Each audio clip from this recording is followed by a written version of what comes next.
So, all right, how you doing, Amesh, Mike? Yeah, we are celebrating Women's Day in office. Yeah. Oh yeah. Yeah, some balloons right everywhere. Oh, So some cool. Well, actually, that's not a bad way to start. So, I'm assuming I know who your celebrated woman would be, Amesh. Who is it? Is it Jerry? oh, maybe yeah, Jerry and I also inspired by Bertha Benz, Mm-hmm. uh, Carl Benz wife, and it's a fantastic story how he had his own fear to test the engine that he has himself produced in the garage, Mm-hmm. and then she come up and then take a risk and then test that in real actual street by driving that for first time, and that's how the story started for Mercedes. And that story really inspires me. Like, we build so many things, but then we feel so much fear of tasting those ideas. And I Yeah. think, yeah, that is one thing. And I think in so that is one thing that I inspired from Bertha Benz. And from Jerry Ellsworth, I inspired because her formula is very simple: not to give up, right? Just Yeah. keep doing, I think.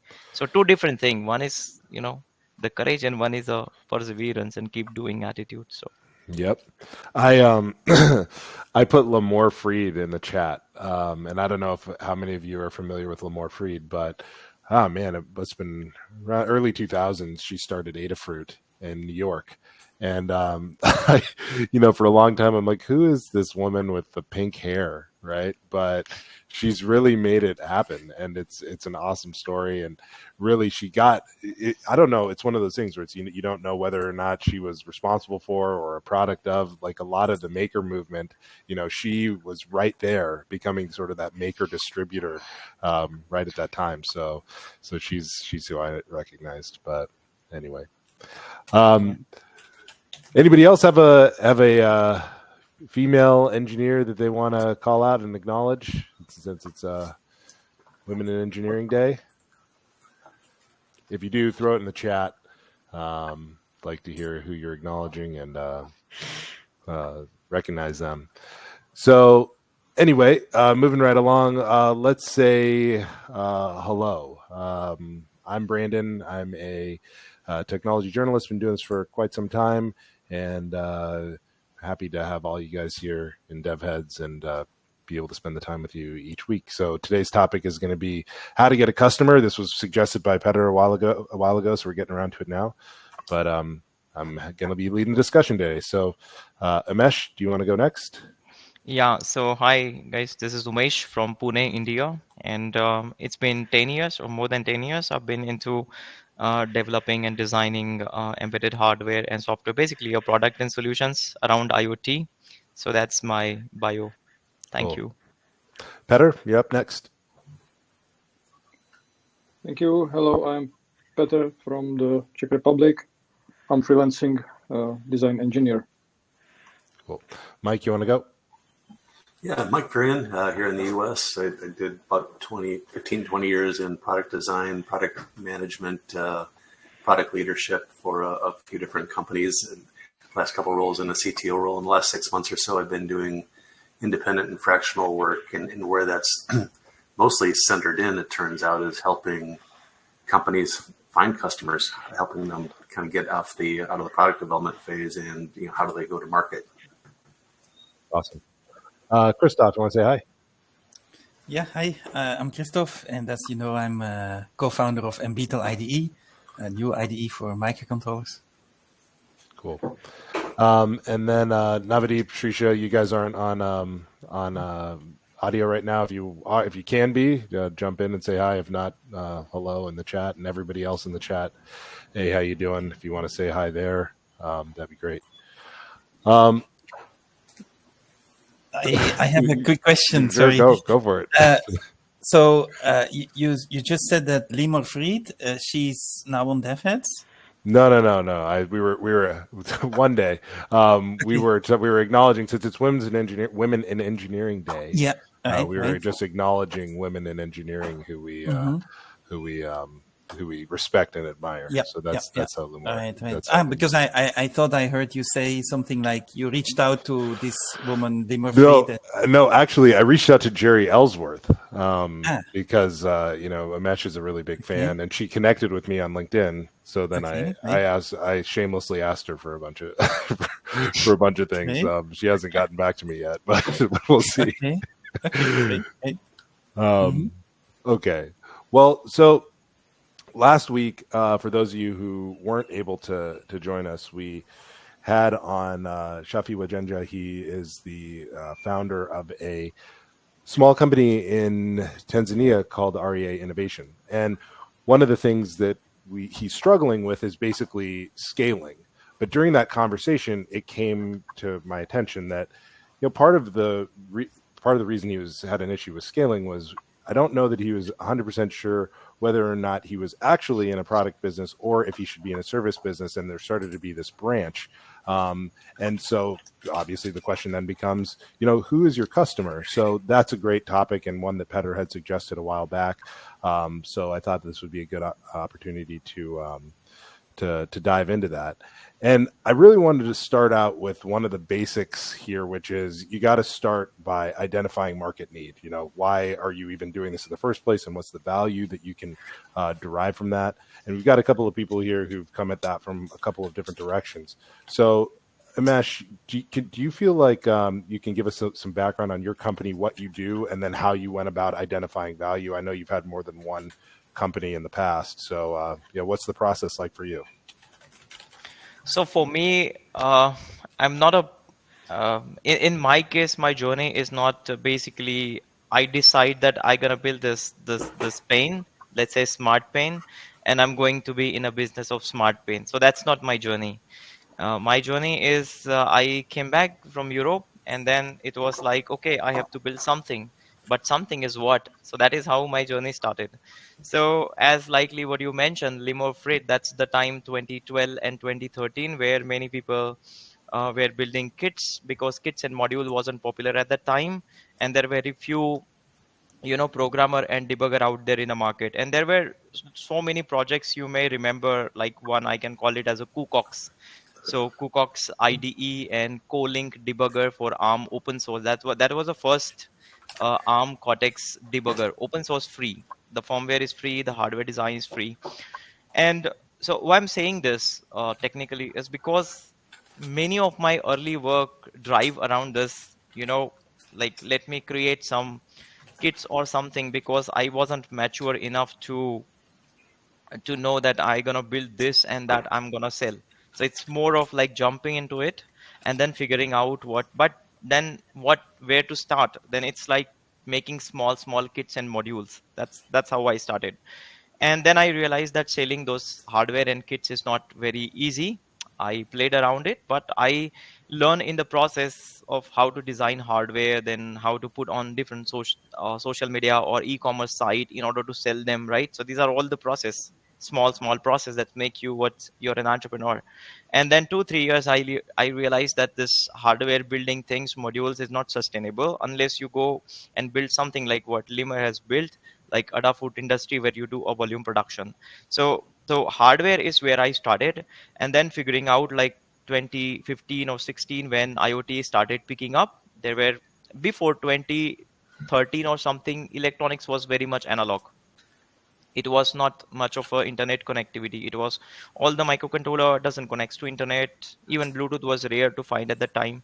So I think 2015 I was jumping into it, and then you know constantly getting people around me, they are saying, okay, what kits that you sell, that's, we don't want that. We want something that you have to build that should be like this, not what you have, something else. I didn't know it's called solutioning, right? I don't know, because I told you, like, I was very unmature. I'm from a family where nobody even have an experience of selling chocolate. Okay, so nobody knows anything. Like if you say business, they would say, okay, are you mad or something? So that kind of background that I'm coming from. So then they say, okay, modify this hardware. So then I started modifying hardware for people, and that's where I entered into solutioning. So yeah, much of my customer, I would call, right now, they they they didn't came to me. I actually went to them. Okay, I literally in the city that I live in Pune, I knock every single door I remember. It's not a very big city. It's not like Munich or something. It's like a Jena in Germany. So it's like a small. It's not small like Jena, but it's not very big like like some big like New York or something. It's not like that. So I can afford to go and ask people, and I'm okay with that. So later it didn't work out. I mean, it's not like I knocked the door and I get it project. No, it's not like that. But couple of years down the line, people started knowing me, and they know he's keep doing things. So and I started getting work. Um, so what are you doing right now? What are you selling right now? What does your company do? So right now we have basically, I mean, there's very interesting thing happening in industry. You said like last week week we found out like Ramadani was a little bit confused on a product or solutions. I feel like we are in a transition, like product flavored service and service flavored product. So let's say we have one product in our portfolio, and that requires a little bit of customization because it talks to the PLCs. And now PLCs are from different vendor. PLC come from Siemens, Schneider Electric, Wago, and so they have very different structure, but you can connect them. So we have a product that talks to PLC. It requires a little bit of customization, but doesn't require to do complete product. Okay, just to understand the PLC, change a little bit of firmware and can be deployed. So I think that way. That's the basis. So basically, it connects to the PLCs. It's like a retrofitting solution, but it's not like we design entire hardware. No, it's like a standard piece of hardware that connects to your existing in your plant. If you have a PLCs, no matter which PLC you have from which vendor, you can connect our box straight away, which has a MCU. Uh, I mean, it has a CPU basically from Broadcom, and it connects and then pull the data. So Okay. So product customization, essentially. I that's what I Semi-custom. say. Yeah. It's very difficult to say in the business of an IoT whether you are product flavored service or service flavored product because you need a little bit of, and then comes the support part because very often I have to send people, I mean engineers to go and fix the field issues because it's an industry, right? So it's basically IIoT, not consumer product. So because it's a service, then you have to provide right Hmm. support. If you say it's a product like Microsoft Windows and we don't care, there's no service centers, right? And Hmm. then OTA and then your Windows update by itself, that's not a pleasure of what I do. In Hmm. my case, I have to do in-person servicing for the product Hmm. and You support. know, Petter, you have an interesting business because you have Benny devices, right? And then you obviously do design. So can you explain a little bit about what your business is, and then where how you attract customers for those? I mean, maybe one is the same as the other sometimes, and sometimes it isn't. Yeah, thank you. I'm freelancer, so I need to find customers I can work for. I use the social media platform. Uh, always. I'm all the time on the LinkedIn. I publish. I've published my work and the details of what I do on LinkedIn for 7 years since the beginning of my journey as a freelancer. And I sell my time. I don't sell products. Yeah, there is a Benny devices, but it's like funny side project uh, where I sell some hardware templates for enclosures, but it's not what would make me like independent on my customers. It's a like funny thing. So yeah, the fact is that I don't know how to get a customer. I can give you a list of things I do to possibly get a customer, but I can't point a thing and say, do this and you will get a customer. So I use the the strategy of sharing my work, and by that sharing, attracting customers. Each customer's job needs a few things. I need to have some fun working on that. I need to learn something working on that. And there must be an appropriate salary or reward. So I need to say that I am absolutely happy that I can choose customers. I'm not in a situation that I would accept everything. I can pick projects I want to work on. So that's what makes me happy. So you said a little bit, Peter, about you started going the path of understanding what you're selling. So, okay, so Bending Devices is a side project. That's more of what we would consider a product-based business, right? But you as a freelancer, you started putting some parameters around what it is that you do, which I think is really important, right? You said, okay, well, I provide a service. I'm a freelancer. I've got to have some fun. I got to make a little bit of money, and I got to learn something, right? Is there a point at which, do you have any specific guardrails or ways that you say, okay, if somebody is a potential client where I'm not going to work with you, like, you get to a point where it's like, okay, well, this is just not going to work for me and my business. Is there a clear line, or do you just sort of take it on a case-by-case basis? It's a like case by case. 90% of negotiations ends on a price condition. Yeah, customers want less expensive services. I'm not like cheap engineer. I can't compete with engineers from eastern part of world. No offense. Yeah, some customers. I have $40 per hour. That's my hourly rate. Once customer looks for 1.5 USD per hour, I can't work for him, because it's not what can make me money for bread and living. So yeah. Great. Another thing, the next question then becomes, how do you stay on track? And this is what we experienced with Ramadani a little bit, which is, the idea and the business started out one way, right? And then it necessarily starts pulling you in different directions. And I think you touched on that a little bit, Amesh, about, if your product's a flavored service or your service flavored product. And then we talked a lot about that last week, of course. So Mike, I want to ask you too, is how do you, in your businesses in the past that you've worked for, how do you go about the process of, all right, you've identified a market, right? You've identified some need and value.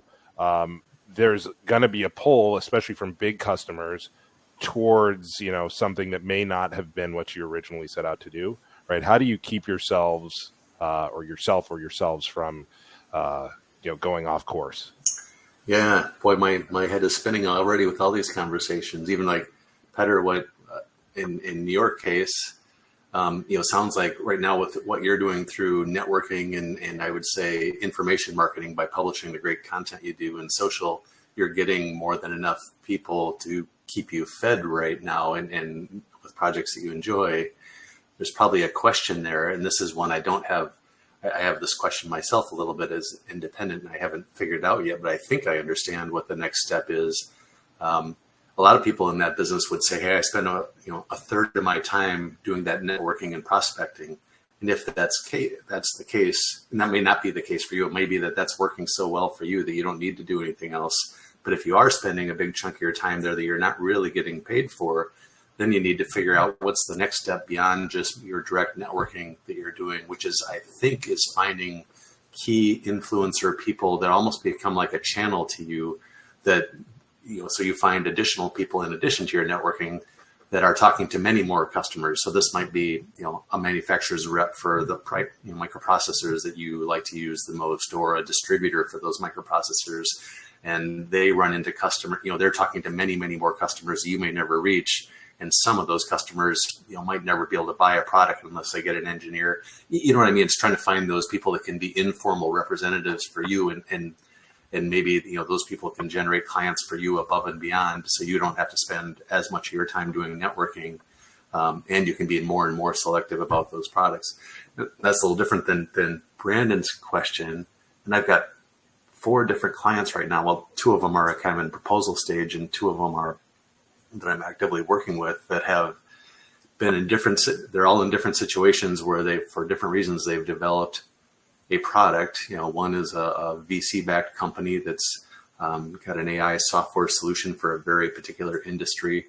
They've gone out, they identified a very, very specific problem in a very specific piece of industrial manufacturing.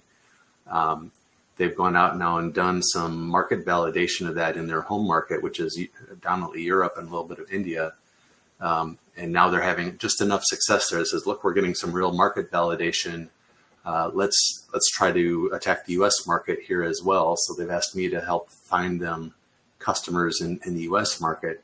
The good thing with them that's much better than many of the situations I've been in the past is they have a very specific solution. So I know it's there's probably 1,500 potential factories in North America that could be a customer of theirs. They have to do a certain kind of process, and they have to have it at a certain scale. And they're all members of a certain organization, so we can get all their names. And then it's just a matter of saying, okay, now we just need to do the hard, the cranking of the business development and kind of marketing and information marketing to build the brand and get these guys' attention. And we'll get together with them all at some annual meeting that they have, and we'll present some technology paper there. That one's a really, relatively speaking, easy scenario because the customer is so well identified.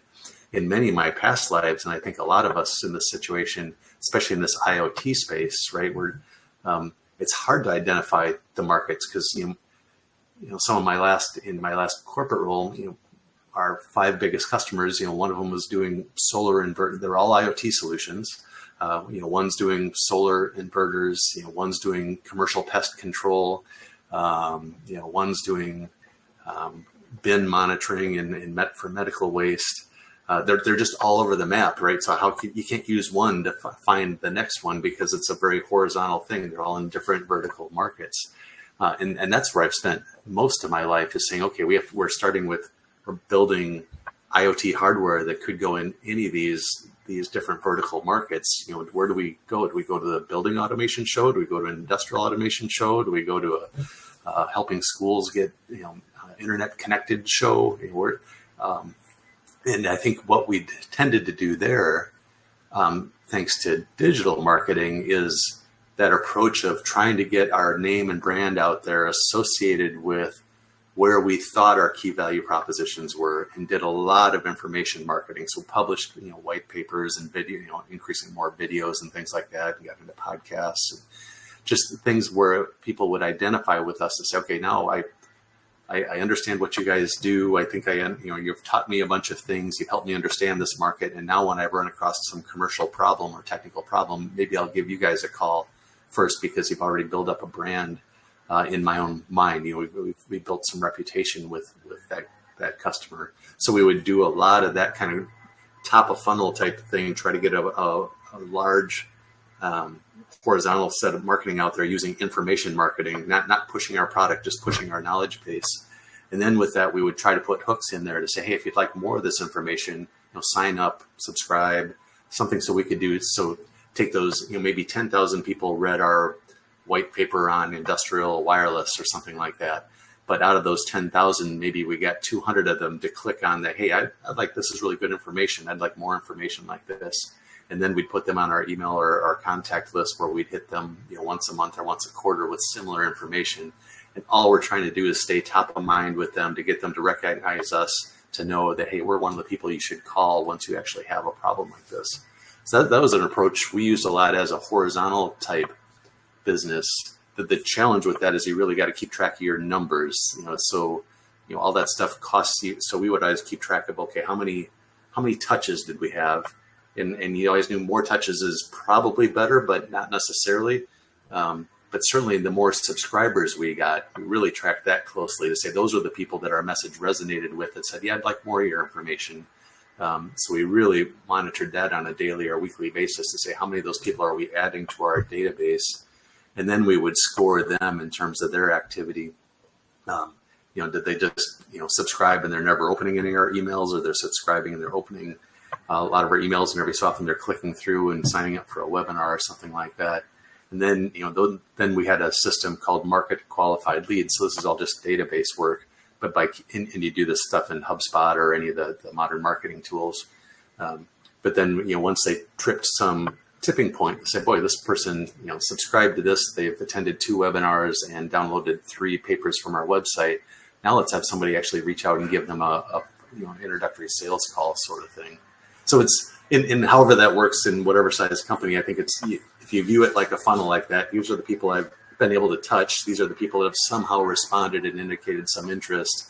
And then just use that, whether you're using that to build your own network of people that you can just keep building your networking presence with, or actual, outbound, sales and marketing programs. That's been the approach that we've used. It's hardest in those horizontal markets. It becomes easier when you start to find vertical pockets.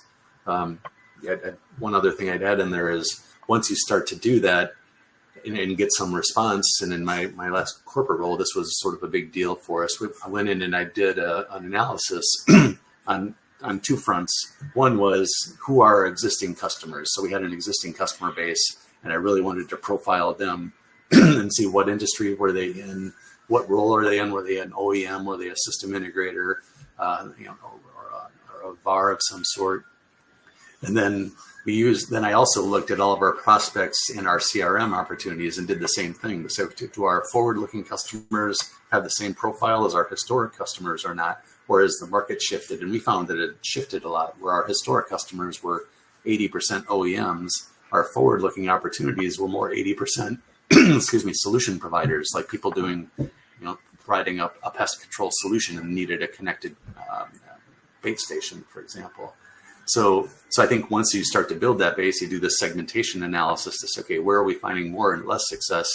Now let's focus in on that vertical a little bit. We were having success in smart building space with hardware OEMs, the people who are making the building automation systems and hardware. So we were finding some pockets of success there. So we said, okay, let's go spend our marketing money there. Those are the shows we're going to go to this year. We're going to try to find, we're doing business with 7 of them. We found 50 more. Let's see if we can meet these people at the shows and build our brand with them. So yeah, I think it starts kind of wide and horizontal, and you kind of got to keep drilling in, getting narrow, and then start to segment, and then constantly always at least thinking about what's your cost per customer acquisition. And in a case like Peter's, that might be that, hey, I'm spending 30% of my time unpaid doing networking. That's probably not actually the case in your case, Peter, but I think people more in that sort of business that I'm in right now, in more the business advisory consulting, a lot of them would say, hey, I spend 1/3 of my time actually doing work. I spend 1/3 of my time interfacing with the clients, and 1/3 of my time, building my pipeline for new clients. And that's a heavy cost per customer to say 1/3 of your time is unpaid, sort of thing. So keeping that mindset of, okay, if you find a place that has a low cost per customer, then double down and make your investments in that, and spend less time where you have a high cost per customer. Petter, what's your experience? I think you said this a while ago. You said about how much time you spent doing your marketing, right? Doing your LinkedIn and your social. How much time was that again? How much time are you spending doing marketing of yourself? No, I think the number is somewhere between 15 and 20%. Okay. Yeah. Are you doing directed, do you have a market, instead of just passive, you're posting things about yourself and hoping that people come, or are you being active in your marketing efforts? Like identifying specific sets of individuals and saying, I'm going to go after this group of people.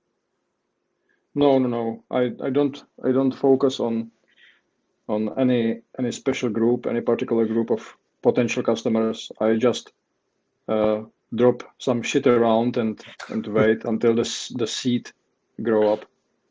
Okay. This was actually something, Mike, you brought up your forward-looking customers, and obviously in some of the organizations you've worked at, you've got some advantages that other people here may not have. How do you identify who those forward-looking customers were at all in the first place?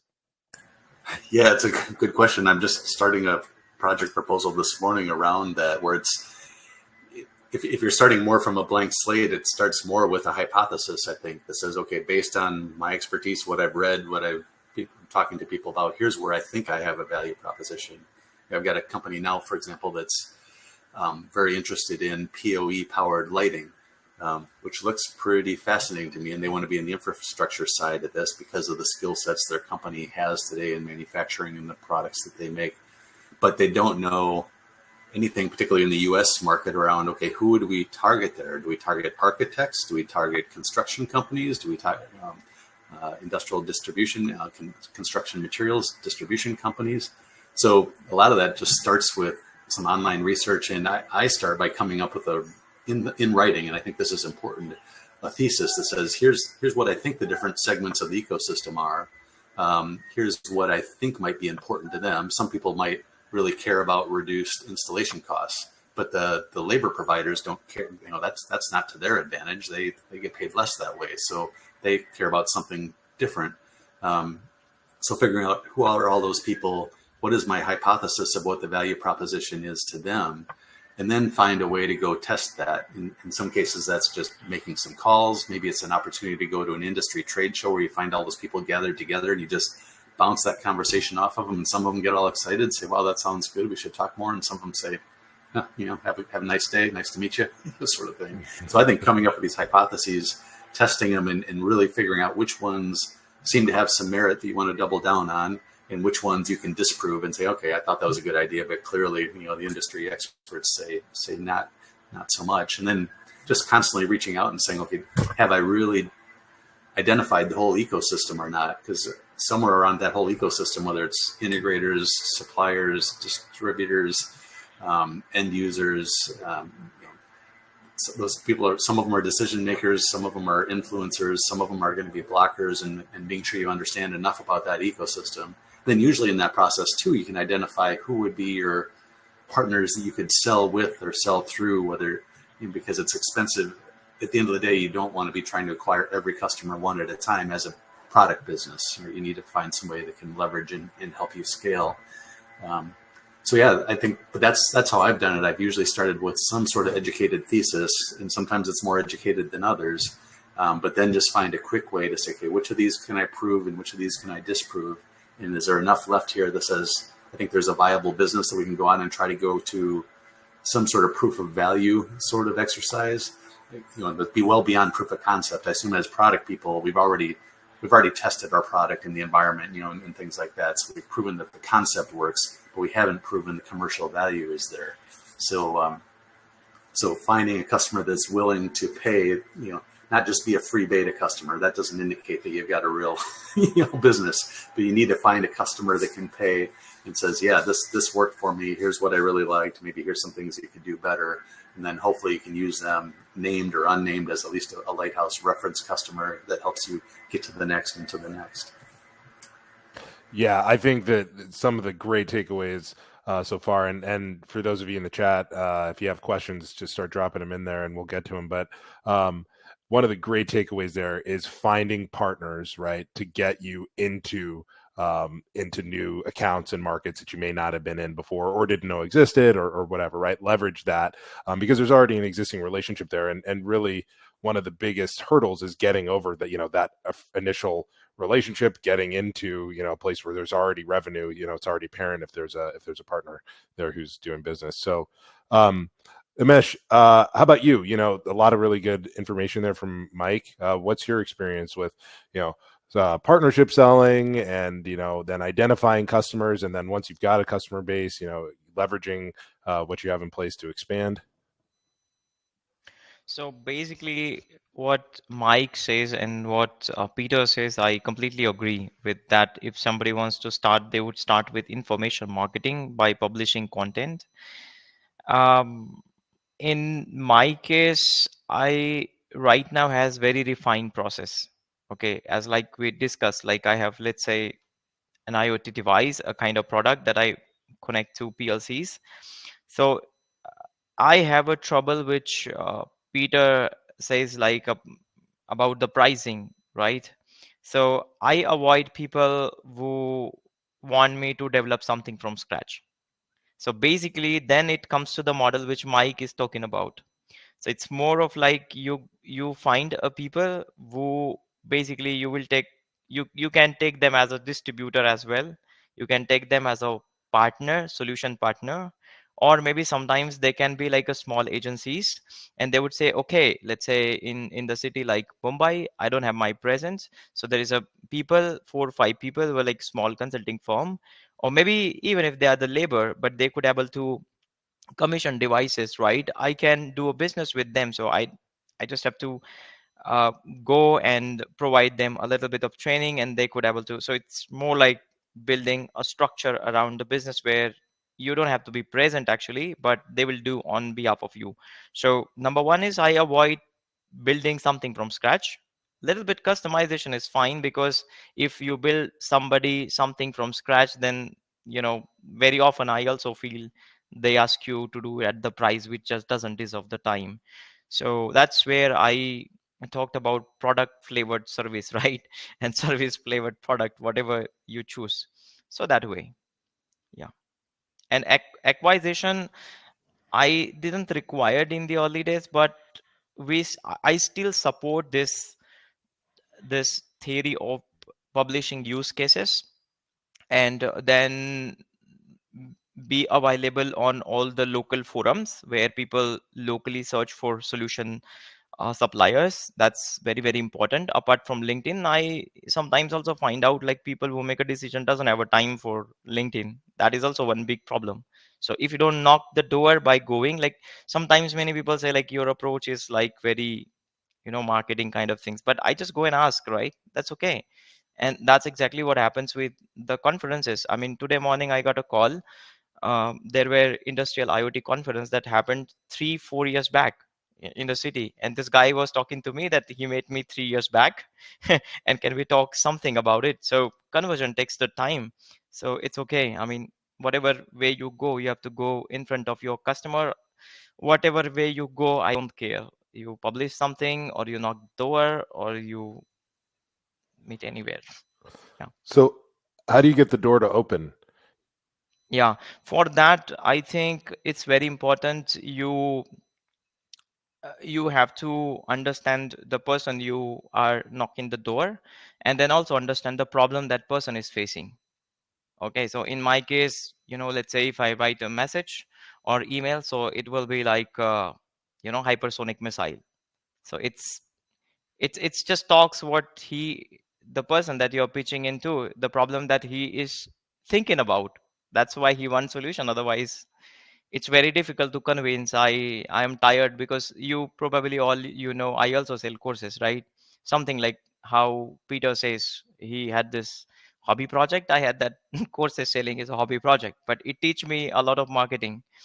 So um, for solutioning, coming back to solutioning, I think you have to know which sector, what problem exactly you're solving. So let's say in my case, if I connect my devices to PLC, I know the pain point is every PLC has a different addresses on which they give different data, and no PLC provider can give you this data. So I know the problem very well. So I write about the problems, and if the problem is genuine, that person writes me back. I don't need, he then will say, okay, let's talk more about this. I'm not saying that he will give you business, but your question was how you let the door to open. And then again, I also follow the philosophy which Peter also follows. If I don't like the person, I don't work. So it's as simple as that. Vedant, you're typing the longest message ever, or you stop typing because it's been there. So if you have a question, feel free to drop it in, or anybody else in the audience. Mike, getting the door to open. I come from a weird place because, as a journalist, right, a lot of people want to talk to me anyway. But if you're going to actively try to sell, people get clammed up, right, when they're like, oh, they're coming for my money. So how do you get the door to open? Well, it's a good question. I just went through an exercise with a client of mine that I haven't done before myself. I've asked other people to do it for me, what I would call in a biz dev role. So again, this is the AI software solution for a very specific industry problem. And, they're asking me to find some lighthouse customers in North America. And I was able to get a database of here's the companies, and so then I was able to drill into that and say, okay, using tools within LinkedIn Navigator, who do I think are the right contacts with the right titles? Here's a list of 200 people or so in a certain region I was targeting. And then, I started and I used a little bit of automation to help me, but it was just to turn the crank of first I sent a LinkedIn message invite to all of them. And I think, Umesh, to your point, a lot of these decision makers, some people are much more active in LinkedIn and they don't tend to be the people that are running an industrial plant. So I got almost zero response out of that. Then I had somebody mine and find me email addresses, and they had about 70% accuracy rate. So I sent an introductory email out to these several hundred contacts, of which I've gotten 3 good responses. And one of them with one of the leading automotive manufacturers. So an absolute gem of an opportunity, but it's just a low probability. And I've had biz dev people in my team before, and I've asked them to do the same sort of thing for me. And it's just a low probability thing. Now, if I step back and say what we're really gearing up for in this particular case would be, there is a national trade event that's really well attended by this group in October of this year. We're going to we're joining that trade group. We're going to have a speaking opportunity at that event. And I'm hopeful that I can find 2 lighthouse customers between now and then that'll at least have a pilot installation in the US with this. So we'll really use what I'm really gearing up to is, okay, that will be our launch event. And at that point, we'll probably be able to get another 50 of these people to talk to us because they're going to be there, see us face to face, going to see us on stage, hear about our solution. And we'll certainly be able to talk about European customers, but they want show me. It's very much a show me sort of world, right? So yeah, it's just hard work. I mean, there's lots of ways to, in certain, depends on your market, how big and broad it is, how much you can automate through, marketing campaigns, but also how much do you have to spend to do that. It's tricky. And Christoph, I'm going to ask you a question in a bit. Like, what's your guys' experience been? But before then, it's very apparent right now that you have to provide value to get of some kind to get the door to open in the first place. Like Petter, what he's doing is he's out there generating just a content machine, right?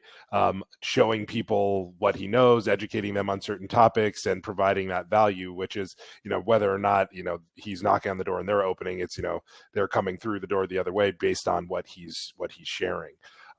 So like that sort of marketing is like, wow, you got to put a lot of time in to generate value so that people, feel like they're getting something to have this exchange with you in the first place. I don't know at what point in your life cycles, that sort of happened. Like Umesh, you said like now you're at a point where, you've got a lot of these relationships built and people know who you are. So they're coming to you. Same thing with you, Petter. Like now people know, well, if I need, hardware designer, I know that Petter is one of those people, but it obviously takes a while to get to that point. Christoph, so what's your experience been? So how are things going with Embeetle? I mean, you guys obviously have a pretty specific market, right? You make an IDE, who are the potential customers? What's your experience? Yeah. Well, actually, the potential customers, we decided pretty quickly that we wouldn't charge the users because that's nowadays people expect software to be free. And yeah, there is like, the free tools for hardware design like KiCad. And there are already free IDEs on the market, even for microcontrollers. So it wouldn't be helpful to make an IDE that would have a cost, even if it's just a few dollars. You create this barrier that people need to take the credit card to make a payment, and it's just too much of a barrier nowadays. So we pretty quickly decided that we would sustain our work with charging the vendors, the microcontroller vendors. Big problem here is that these companies are typically very large, very impenetrable. I mean, it's very tough to get to the decision makers in these organizations. This is something we've been struggling with quite a lot. At first, our real first contacts were in the, just a moment, my kid is making a bit of noise. Sorry. Olivier, can you turn out that setting? Thank you. Yeah, I asked him to turn the volume down, sorry. Yeah, so the very first contacts we made with microcontroller vendors was at Embedded World, already several years ago. And at Embedded World, we also spoke to many potential users, microcontroller programmers, engineers of all kinds. And that's how we kept ourselves going by, because at that point our software wasn't mature enough to sell anything to the microcontroller vendors. But at least we got a few contacts there, and we also felt that the people who would eventually use our software were very positive about our initiative, even though at that moment our software was still quite, immature.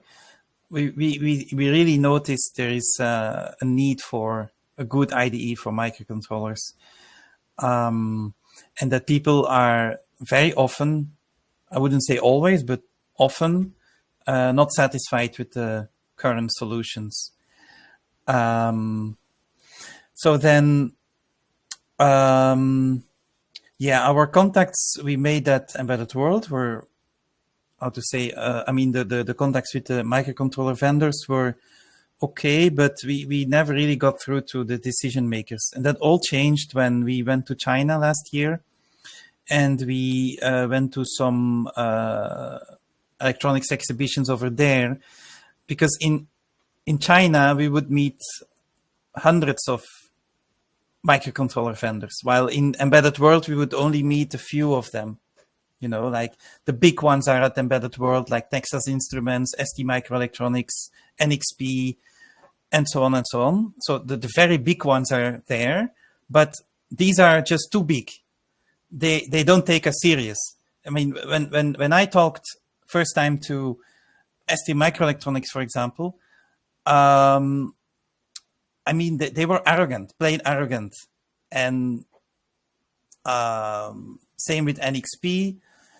Some were a bit nicer, but I would feel like, okay, they don't take us serious. While in China, we could direct ourselves to the smaller microcontroller manufacturers who were really struggling with providing a good IDE and were very open to our solution. And that's how we have several great leads at the moment.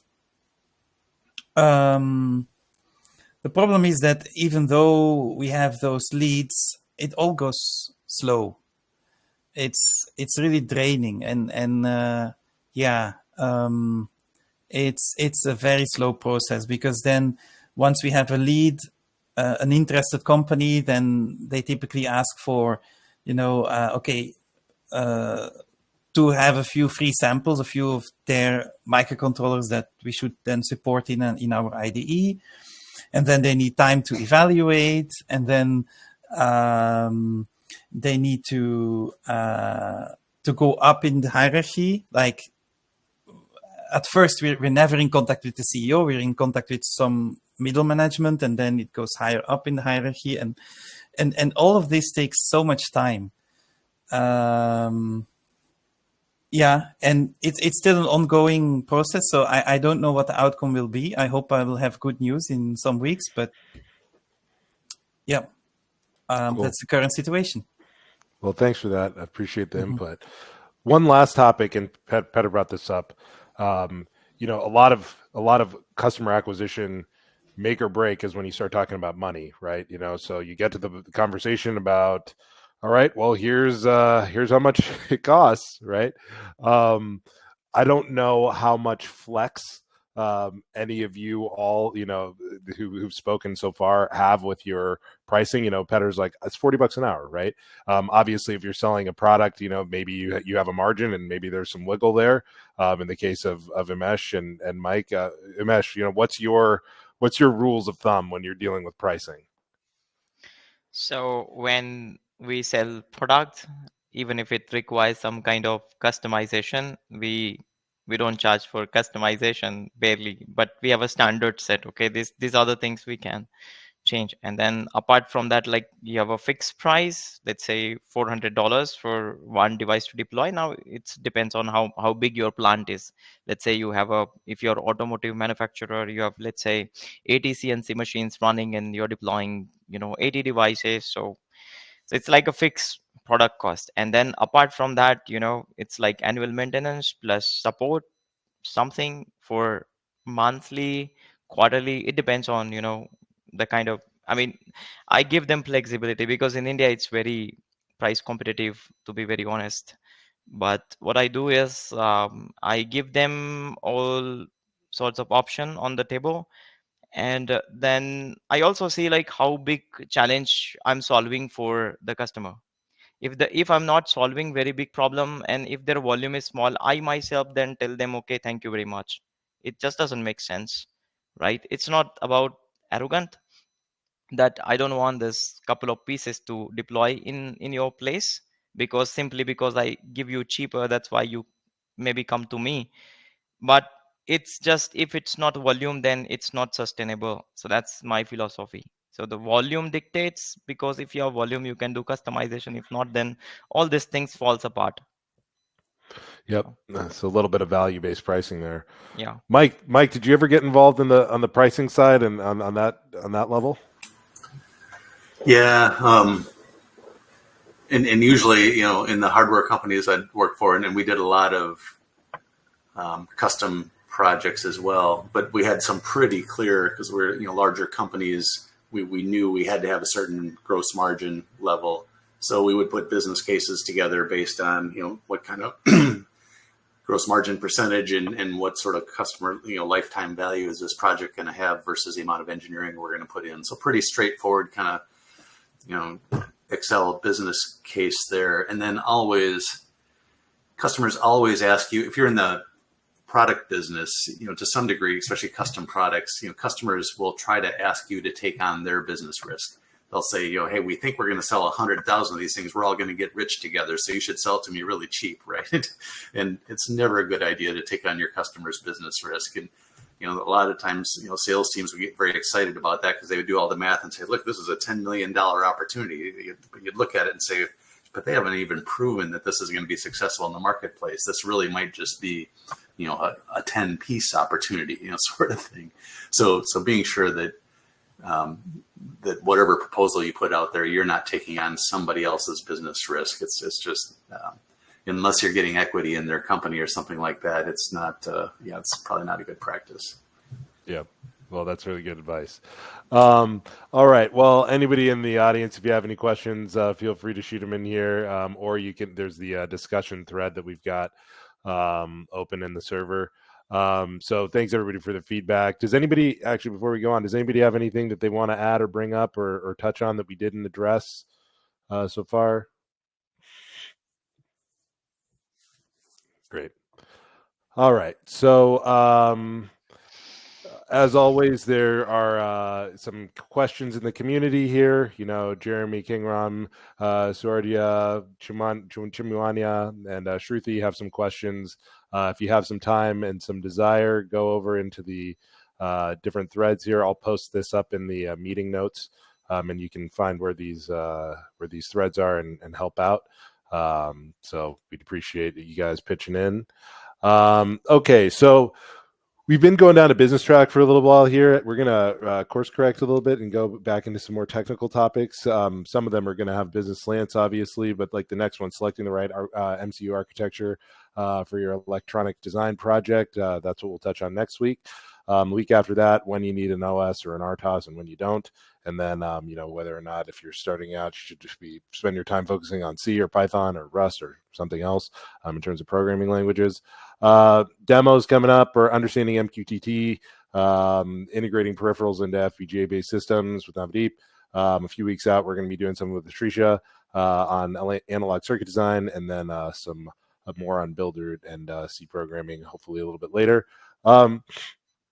I do want to point out that we had a cool one with Petter, which was how to read a data sheet, basically what to look for in a data sheet. And I love Petter's feedback on, if it's not a good data sheet, you want to be careful because you might end up getting yourself down a rabbit hole in something when you really need to understand some information about a product. So maybe just skip it. You might want to check that out. That's on the YouTube channel, and then also hosted in the Discord and the PCB and analog channel. Some progress and partnerships, learning hours tutorial sessions in a couple of weeks. Mesh is going to be launching the first one of those. We were talking about his one of the sessions that he has the other day. It's pretty cool. It's around ESP32 and connecting that up through ThinkSpeak. So that's going to be one of the first ones. So you want to check that out. There's a new channel for that that's over in the server. So LinkedIn Live, I ran into some issues with that. This will be up on Friday. We actually got it tested last night, but I didn't want us to do that before it was ready to go. So next week that will be streaming. Website launch is about a week away too, so that's exciting stuff. And then we're still working through some Bangalore meeting space options, so we'll keep you apprised of that. Other than that, does anybody have anything for the community? Anything you need? Anything you want to propose or suggest or offer?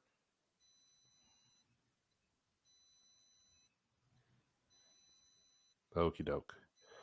All right. And really quickly, anything we can do to get better by next week? No one's ever even told me that we have anything that we could improve on. So just keep on going the way we have been, I guess. Yeah, I can say something. Okay. Sure.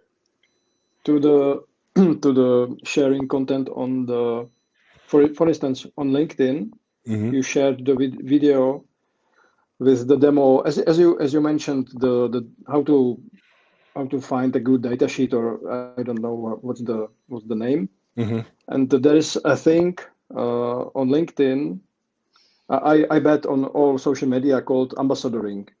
The content performs much better when shared by a real person, not a company profile, and then the company profile share or reshare or repost the post on the company feed.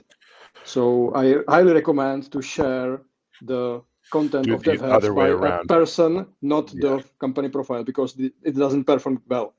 Yeah. Okay. That's really good feedback. Thank you for that. I appreciate that. So yeah, we'll go person first and then the company. Okay. Great. Thank you. I appreciate that. Were you raising your hand, Christoph, or were you just, okay, cool. All right. Then, we've got these resources here. Obviously, when you check out the PowerPoint, if you download it, you can see some of those. And the next meeting's in a week from today, as it always is. So unless there's anything else, thanks so much for joining, and we'll see you guys in the server.